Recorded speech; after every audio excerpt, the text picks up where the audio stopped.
তো আমি হচ্ছে সিজা। আমি তো আগের দিন বলছিলামই আমার অনেক সিলেবাস বাকি, মানে অনেক অনেক অনেক। তো এত এখন কিভাবে কমপ্লিট করা সম্ভব I don't know, but I will try.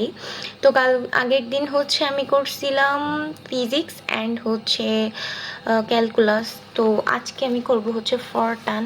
তো এটা আজকে আমি মানে মূলত শেষ করার ট্রাই করব। লেটস সি কি হয়। তো আমরা পড়াশোনা শুরু করি, লেটস গো।